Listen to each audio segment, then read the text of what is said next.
Shouldn't the African love themselves more? Shouldn't Africans look out for their colleague Africans? Why would an African country, or why would African countries look out for the best or for the interest of a non-African country? Recently, South Africa filed a genocide case against Israel at the International Criminal Court in The Hague. This lawsuit has been supported by numerous African countries. Yet, in our own backyard, Sudan is grappling with war. Children are displaced. Women are raped. Hunger is raging throughout the whole Khartoum, Darfur region.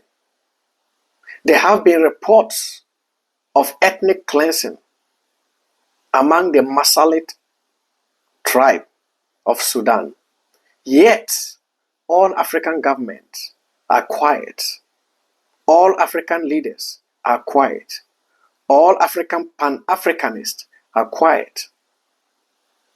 Shouldn't Africans look out for their own African colleagues? Welcome to Mandela Unveiled. The name is Mandela.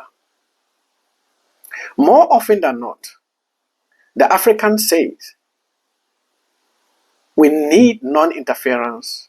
We need African tailored solution to African problems.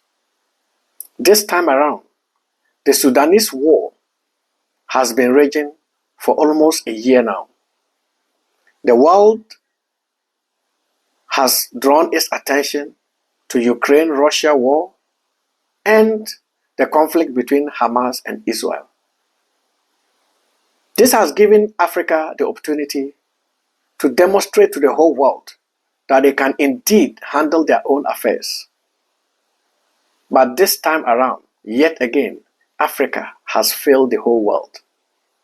Just like we failed the whole world when it came to Ebola outbreak. Everyone was caught hands down. In the case of Sudan, African leaders have turned a blind eye to the happenings in Sudan. The Masalit tribe have gone through ethnic cleansing in the hands of the RSF. These have been reported by the BBC, Al Jazeera. Yet, South Africa has chosen to file lawsuit against Israel at the International Criminal Court, The Hague, when they should be working assiduously to ending the conflict in Sudan. I'm not by this saying that I'm against South Africa's lawsuit against Israel. They have the right to do whatever they want. I'm not by this also saying I support the loss of lives in Israel and Hamas and Palestine. But what I'm saying here is South Africa is a powerful country in Africa. It's a superpower in Africa. In fact, South Africa is the only African country among the BRICS. So South Africa wields so much power. And when they come into a conversation, that conversation surely holds weight.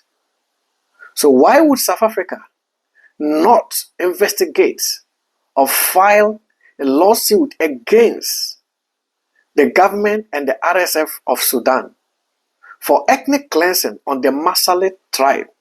Instead, they've decided to take on the Palestinian cause.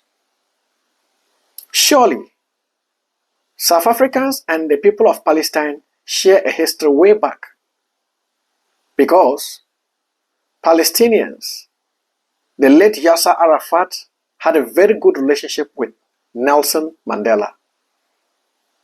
Nonetheless, This is the time for Africans to demonstrate that we can manage our own affairs. In the year 2010, the ICC, this same court, issued an arrest warrant for the former leader of Sudan, Omar al-Bashir, on the count of genocide. South Africa never bothered to help in the arrest of Omar al-Bashir when there was glaring evidence that al-Bashir had committed genocide in Darfur. Last year, the same court issued an arrest warrant for Vladimir Putin, and Putin was slated to attend the BRICS conference or summit in South Africa. The leaders in South Africa were quick to defend and say that Putin was welcome and he will be protected. In fact, South Africans took to the street to march against Israel in South Africa. Julius Malema has been very vocal against the people of Israel. Dear South African government, dear Julius Malema, your country is at liberty to file a lawsuit against any country. But please, since you have such power, why don't you use that power to ending the conflict in Sudan? Is it that you don't want the welfare of our own continent? Dear Julius Malema, you have been fighting for a one Africa. Is this how you are going to fight for that one Africa? By ignoring our own problems?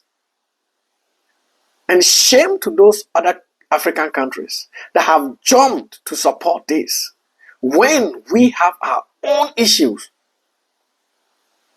Millions of people have been displaced in Sudan. No African country has made any donations. No African country has opted to receive refugees, people running away from Sudan. No African country has traveled, no African country's leader has traveled to Sudan to see the situation on the ground. Yet African leaders could travel to Ukraine. Now these African leaders are backing this lawsuit. I'm not against it. I'm not against the people of Palestine. Everyone on this earth deserves a chance to live peacefully. That is why I feel that the people of Sudan also deserve to live peacefully, deserve and have the right to a decent life. Hence, a country like South Africa that wields so much power on the African continent and the international stage should do something about the Sudan case. If you are not doing anything about the Sudan case and you are going to the International Criminal Court, then you are not being fair to the people of Africa. Well, good luck to South Africa, and we hope that Africa will continue to learn lessons from some of these decisions and know that African leaders would always turn their back on their own when the need arises. This is Mandela Unveiled. The name is Mandela. Make sure to subscribe, like our videos, share our videos, post and repost our videos. Leave us a comment. Tell us what you like and what you need us to improve upon. And we shall delve deep into whatever you want us to talk about. Till we meet next time, adios.